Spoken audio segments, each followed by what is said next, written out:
Assalamualaikum warahmatullahi wabarakatuh. Waalaikumsalam warahmatullahi wabarakatuh. Kami dari kelompok 7. Perkenalkan nama saya Ida Pratibhi. Perkenalkan nama saya Bisa Darmi. Perkenalkan nama saya Devina Zara. Perkenalkan nama saya Sofia Sedara. Nama saya Michael Nakayos. Oke, hari ini kita akan mempresentasikan tentang pernikahan dini. Pernikahan dini. Nah, sebelumnya, kan ini pernikahan dini ya, beda nih sama pernikahan biasa. Ada yang tahu nggak sih pernikahan tuh apa? Definisinya? Atau menurut perspektif kalian tuh pernikahan tuh apa? Masih hal dari pacaran aja nih, gue. Masih hal dari pacaran. 1, 2, 3. Ada? Oh ya, kita lanjut ke pengertian pernikahan dini aja. Apa sih pernikahan dini itu? Menurut WHO, pernikahan dini adalah pernikahan yang dilakukan oleh pasangan atau salah satu pasangan masih menikah atau dengan anak-anak atau remaja yang berusia di bawah umur 19 tahun. Menurut United Nations Children Fund UNICEF menyatakan bahwa pernikahan usia dini adalah pernikahan yang dilaksanakan secara resmi atau tidak resmi yang dilakukan sebelum usia 18 tahun. Jadi kayak pernikahan yang masih orang-orang yang belum legal gitu guys. Lanjut. Ini masih pengertian ya. Awas jatuh. Hari nomor 1 tahun 2004, pasal 7 ayat 1 pernikahan yang diizinkan jika pihak pria sudah mencapai umur 19 tahun dan pihak wanita sudah mencapai umur 16 tahun. Apabila masih di bawah umur tersebut, maka dinamakan pernikahan dini. Jadi kalau misalnya belum mencakupi umur yang tertera di sini sesuai dengan undang-undang, mereka belum bisa disebut sebagai pernikahan yang legal atau kayak ya gitu legal. Ya gitu. Itu kan penyebab pasangan nomor 2 yang pertama yang adalah pergaulan bebas, yang ketiga harga jual nikah, yang keempat faktor ekonomi, yang kelima faktor lingkungan, dan yang keenam pendidikan yang rendah. Dulu di faktor sebelum. Oke, di sini kan ada faktor penyebab pernikahan dini. Di sini ada yang pertama tuh ada paksaan orang tua. Ini tuh biasanya terjadi zaman dulu. Nah, zaman dulu tuh banyak banget nih paksaan orang tua, masih muda, belum nikah tuh udah yang kayak dipaksa untuk baru lulus SMA nih, udah nikah aja yuk. Ya, jodoh-jodohin, dijodohin. Nah, terus kalau misalnya udah selesai apa tuh, yang SMA gitu ya, terus gitu kayak disuruh nikah aja sama orang tuanya biar kayak nggak membebani tuh orang tua yang kayak gitu bebas. Kita kan anak-anak SMA nih biasanya pacaran, lagi aktif gitu lah guys. Pacaran. Salah satu faktor yang lumayan sering terjadi ya akhir-akhir ini. Biasanya kalau udah hamil di luar nikah tuh udah pasti disuruh udah lah nikah aja gitu, biasa biar menutupi. Oke, empat ada faktor ekonomi. Biasanya di mindset orang-orang zaman dulu tuh bayangkan kalau misalnya nikah itu bisa mengurangi beban keluarga gitu istilahnya kalau misalnya di mindset orang-orang zaman dulu. Jadi salah satu agar dia bisa keluar dari faktor ekonomi yang kemiskinannya mereka tuh menikah ke orang yang lebih kaya, jadi menyerahkan anak.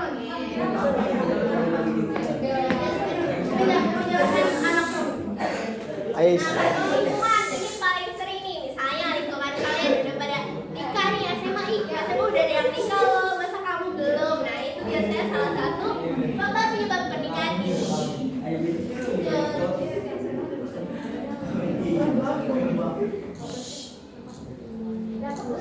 Ada yang dukungan keuangan tentang menikah di usia dini dapat pernikahan beban ekonomi menjadi canggung kedua.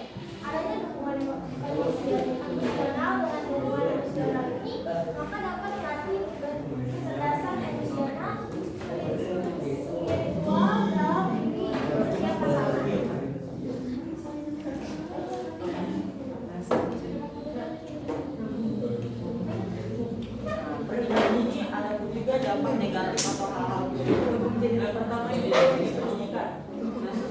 jadinya kan pernikahan di dalam dilantunya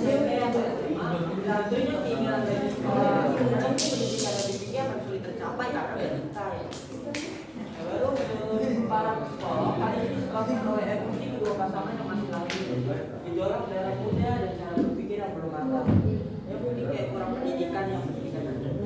Nah dari segi kesehatan, nah wanita hamil di bawah usia 19 tahun dapat beresiko kematian pada saat melahirkan. Nah itu bisa terjadi.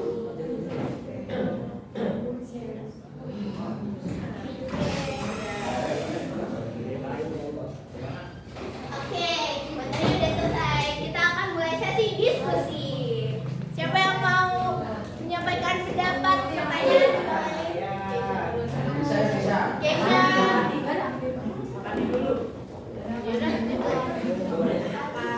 Kamu boleh tanya lagi.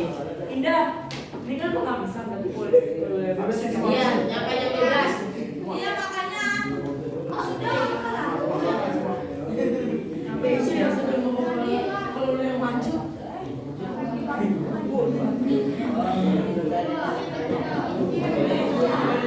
Ayo yang mau nanya.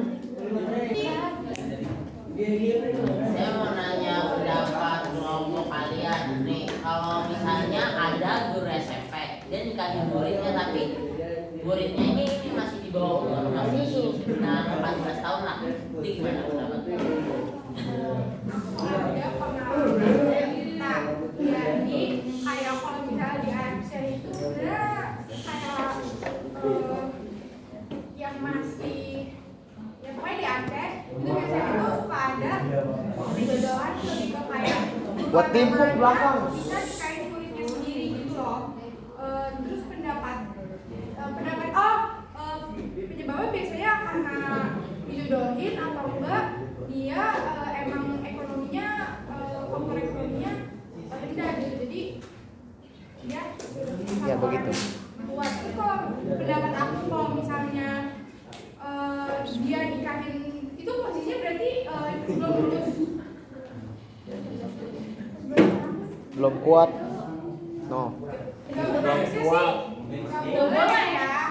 Harusnya kalau misalnya emang dia mau nikahin Ada yang anak mobil. itu, kalau mau dia nungguin sampai Ada. anak lulus SMA. Ada.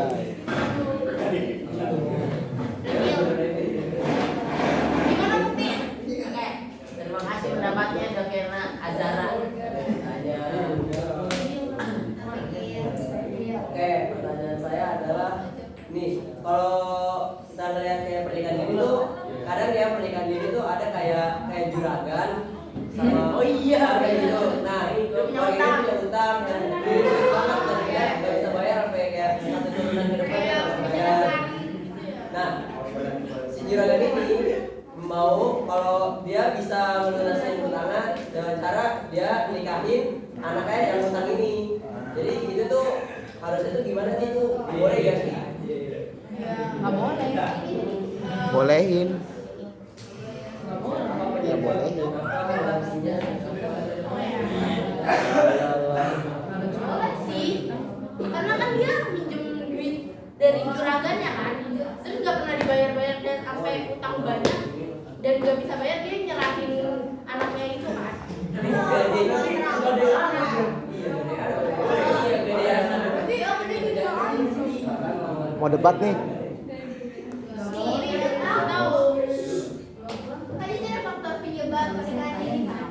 Salah satu faktornya itu ekonomi sama paksaan orang tua. Harusnya kan yang punya utang ini orang tuanya ya. Jai Marcos Terus itu juga udah kalau lewat misalnya ini. anaknya ini dinikahin ke juragan itu, dia kan masih Lewat, anak-anak kan pensiun. konteksnya Regil. Umur berapa? Ronaldo aja lewat. Ya, pokoknya di bawah 15 tahun. Ya udah itu udah masuk penyebab ini. Dan di bawah 15 tahun itu sesuai dengan menurut hukum. Pihak wanita sudah mencapai 12 tahun. Awas, Belum nabrak. 12 tahun. Ya, juragannya cewek. Nabrak. Kalau nabrak terus kemudian. Berarti di sini cowok masih. Juragannya cewek. Kontrak karena Bagus, menurut aku ngajain. harusnya kewajiban orang tua untuk melunasi ke juragan yang iya. bukan anak yang jadi korban. Karena atas tangan juragan ini Tahu apa-apa ya. Jadi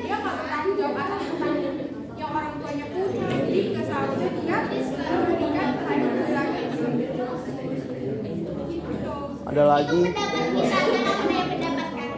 Enggak. Pendapat tidak salah. Apa Raya?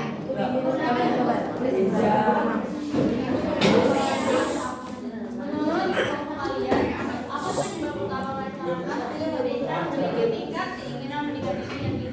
Pergaulan bebas. Terus karena iya, married by accident. Biasanya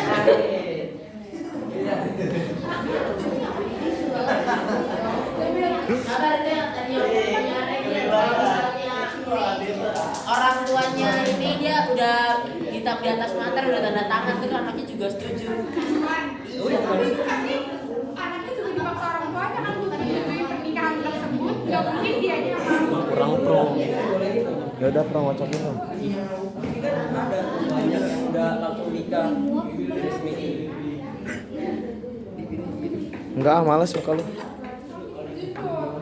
penyebab sebenarnya faktor penyebab angka pernikahan dini di Indonesia tuh karena pergaulan bebas itu paling utama.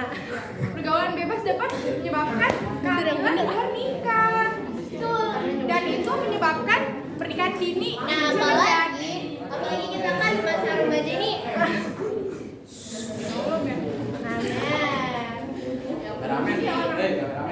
Kalau tradisi gimana? Iya, tradisi keluarga. Tradisi pernikahan dini. Tradisi. Terus jawab pertanyaan Raya dulu. Nih biasanya angka pernikahan dini di Indonesia itu tinggi karena pergaulan bebas itu juga. Kebanyakan pernikahan dini kan itu di bawah 16 tahun ya. Nah berarti ini tuh dari lagi masa-masanya pubertas, masa-masanya hormon kita semua tuh naik. Lagi mau nyoba banyak hal, terus lagi suka sama banyak orang gitu kan. Nah, Mencari jati diri lah iya ya. betul. Jadi itu salah satu penyebab angka pernikahan di Indonesia itu tinggi. Apalagi ada married by accident. Oh iya, caranya. Jadi, oh ya. Oke. Jadi, anggaplah ini pernikahan ini udah terjadi, apalagi kan banyak di suatu daerah atau negara-negara khusus yang emang udah jadi kayak budaya melekat kan pernikahan ini. Banyak alasannya gitu. Bagaimana jika situasi ini udah terjadi dan biasanya kan pernikahan ini ujung-ujungnya cerai karena pihak suaminya cari yang lain karena memang kondisinya mental belum stabil dan belum dewasa, secara emosional juga belum bisa, dan ceweknya ini karena biasa dinikahnya karena faktor orang tua, karena faktor ekonomi juga, pasti dia habis nikah itu karena sudah dilepaskan oleh orang tua si cowoknya ini, dan juga pasti dia nggak kerja dong, pasti orang-orang kayak gini biasanya bergantung sepenuhnya kepada suaminya kan. Ketika mereka cerai dan si istrinya tinggal sendiri, apa yang harus dilakukan supaya dia bisa ngebangkitin semangat hidupnya lagi atau keluar dari situasi yang udah seberantakan itu? Cari yang baru. Bagaimana kayak apa yang harus dilakuin dengan kondisi dia udah punya anak, keluarga yang udah nggak lagi, terus tempat dia bergantung udah nggak ada, itu bagaimana dia cara dia keluar dari lingkungan sosial yang emang udah seberantakan itu? Apalagi kalau udah punya anak, beberapa lingkup kerja kan udah nggak mau menerima kan? Kalau perempuan yang mulai punya anak bahkan hamil pun udah ada yang nggak mau menerima. Apa yang harus dilakukan supaya dia masih bisa bertahan hidup? Tolong dijawab.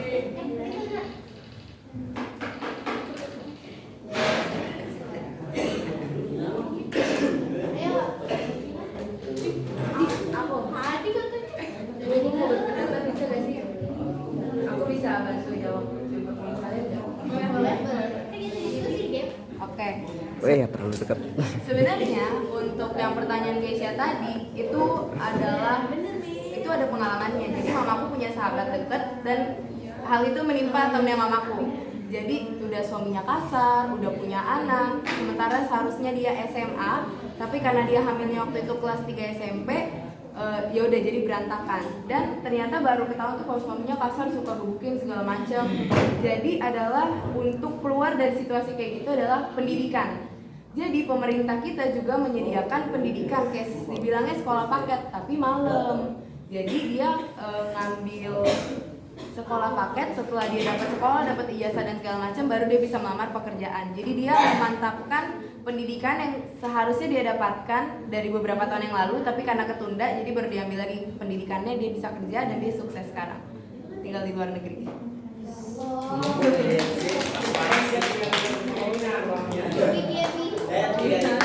ada pengalaman seperti itu. Oke, lanjut, ada yang mau bertanya lagi? Ada lagi? Udah, izin nggak berdiri ya.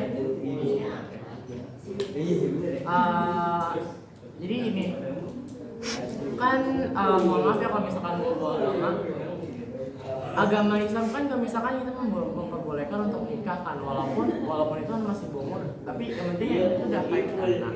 Dan perilaku agama bukan perilaku agama, nilai-nilai agama ini tuh disalahartikan gitu loh sama masyarakat Indonesia, dan akhirnya itu masyarakat Indonesia yang notabene-nya tuh mayoritas muslim, dan itu di Islam tuh dia menormalisasikan pernikahan ini dengan alasan nikah adalah bagian dari ibadah, dan kalau misalkan kelamaan pacaran malah jadi dosa gitu. Nah, pertanyaan pertama saya, bagaimana cara mengatasi tentang masalah ini yang berkaitan dengan agama? Terus pertanyaan kedua itu, kan ada beberapa kasus di mana pernikahan dini ini tuh difaktorin sama faktorin sama kondisi lingkungannya, sama kondisi lingkungan, terus juga karena doktrin dari TV-TV kan kita tahu kan kalau misalkan sekarang ada film pernikahan dini, kalau misalkan film ini tuh dia nikah dini nih dan notabene dia kan tahu nggak sih film Little Mom tau kan? Iya, Little Mom tau kan? Nah itu kan pernikahan dini di SMA. Nah kan gara-gara film itu kan mungkin banyak anak-anak yang mencoba untuk melakukan pernikahan dini, dan dari orang tuanya itu pun juga kayak mau support aja buat pernikahan dini gitu loh. Terus juga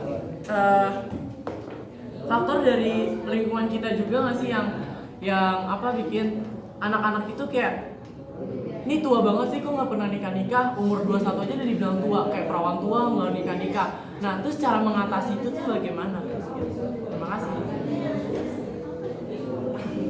Sebenarnya kalau menurut aku ya, itu kan karena jawaban apa?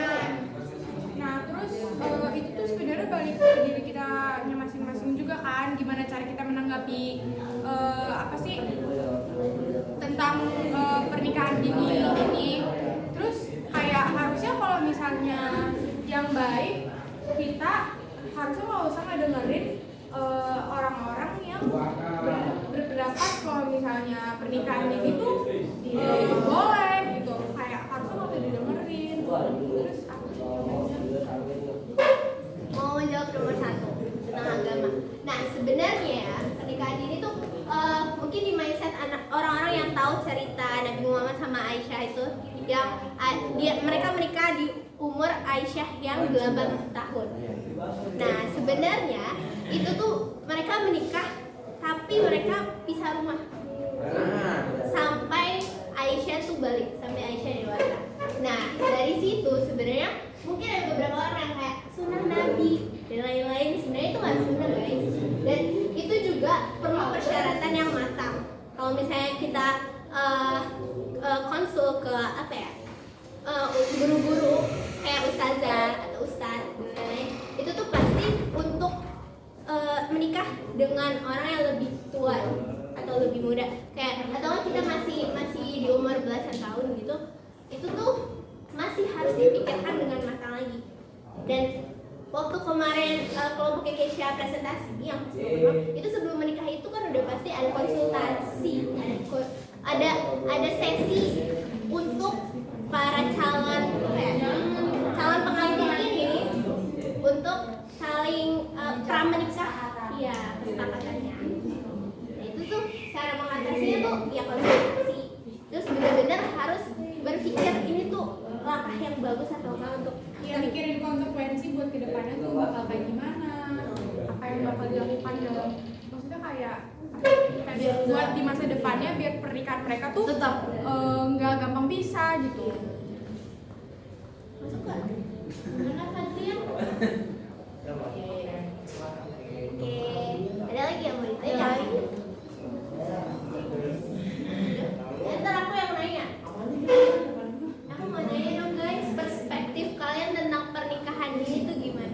Pernikahan.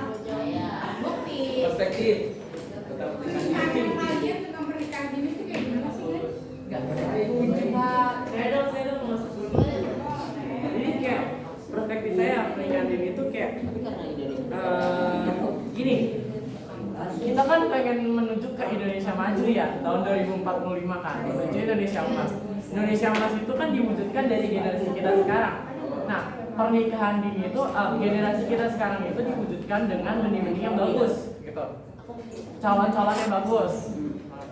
Nah, ketika kita melakukan pernikahan dini dan kondisi mental kita belum siap dan anak yang telah lahir dan kita dalam kondisi mental yang tidak siap, itu dapat merusak mental si anak ini dan merusak kedepannya.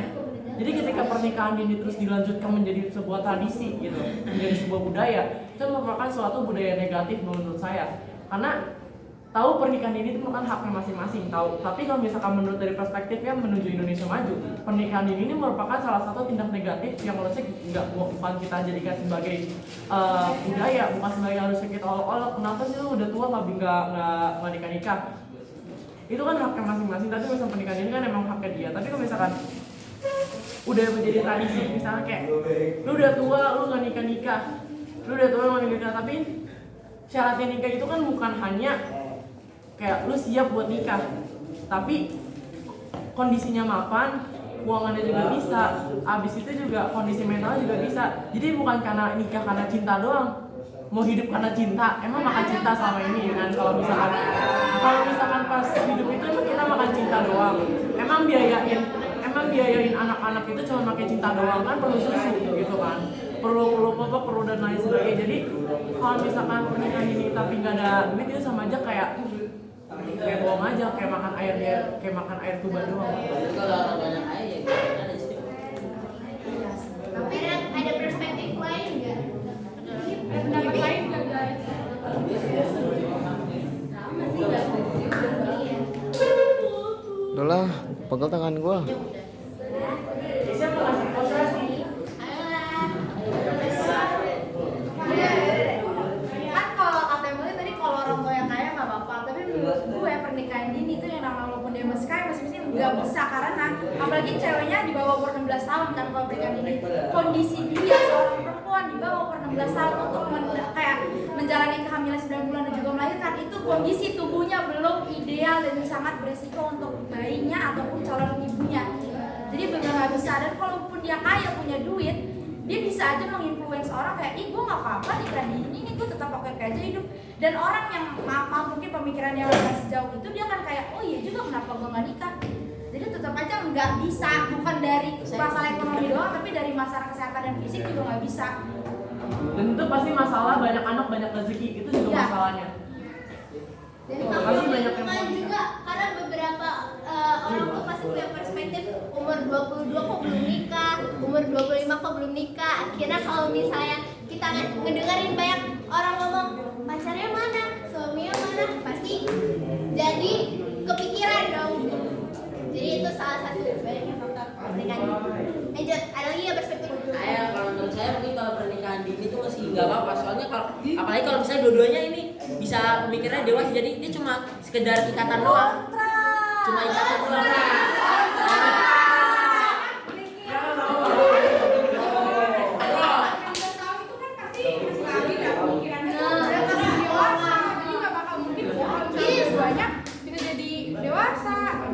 Menurut aku ya ada dua. Ini kan pernikahan dini, ada pernikahan muda. Pernikahan muda tuh udah pasti ilegal, tapi mereka tuh masih yang kayak masih misalnya masih kuliah tapi mereka udah nikah. Itu istilahnya mereka udah keluar dari pernikahan dini gitu loh. Mungkin itu baru boleh. Umurnya Kalau pernikahan dini menurut aku enggak. untuk syarat. Ayo lagi dong.